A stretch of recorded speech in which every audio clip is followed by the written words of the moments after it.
Et là, dans cette retraite, je venais avec tout le poids de cette histoire, avec cette question, est-ce que cette histoire concerne aussi le Seigneur ?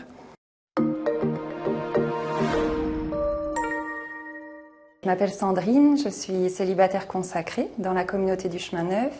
Je suis engagée à vie comme donc religieuse au sein de la communauté. J'habite à l'abbaye Notre-Dame des Dombes où je fais des études de théologie et de philosophie depuis 4 ans avec d'autres frères et sœurs de la communauté en lien avec l'Université catholique de Lyon et l'Institut de théologie des Dombes. À l'adolescence, vers l'âge de 14-15 ans, un événement vraiment traumatique pour moi et puis pour ma famille a été important.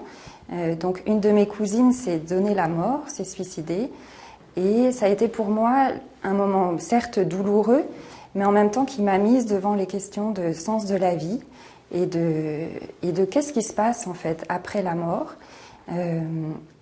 Et j'ai eu la chance en fait à ce moment-là, dans ce moment un peu de crise, d'être entourée par des amies qui étaient chrétiennes. Et donc je commençais à m'intéresser à leur foi et à leur poser des questions. Que se passe-t-il ? Qu'est-ce que vous croyez ? Que se passe-t-il après la mort ? Qu'est-ce que votre foi dit ? Que dit votre Dieu ? Et puis, chacune de ces amies m'invitait dans leur rassemblement.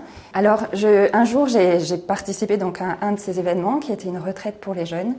Et là, dans cette retraite, je venais avec tout le poids de cette histoire, avec cette question, est-ce que cette histoire concerne aussi le Seigneur ? Et un soir, dans une assemblée de prière, j'ai vraiment entendu cette parole de Matthieu au chapitre 11, 28 à 30. « Venez à moi, vous tous qui peinez et ployez sous le poids du fardeau, et moi je vous soulagerai.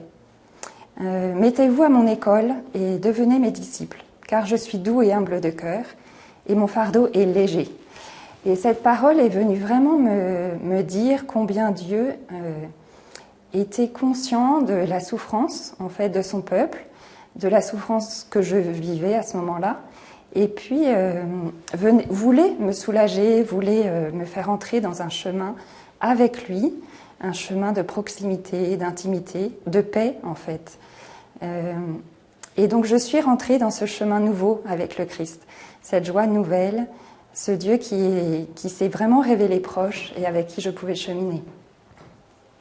Donc à ce moment-là, je faisais mes études de biologie à Angers et quand je suis revenue de cette retraite, j'ai commencé à avoir du goût pour la prière, une curiosité aussi pour la Bible. Qu'est-ce que disait l'Évangile ? Qu'est-ce que disait finalement cette parole de Dieu qui s'adresse à nous concrètement ?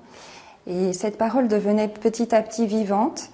Et j'avais aussi goûté dans cette retraite la fraternité, c'est-à-dire d'être avec d'autres chrétiens, et l'importance de ne pas rester seule comme dans ce chemin de foi.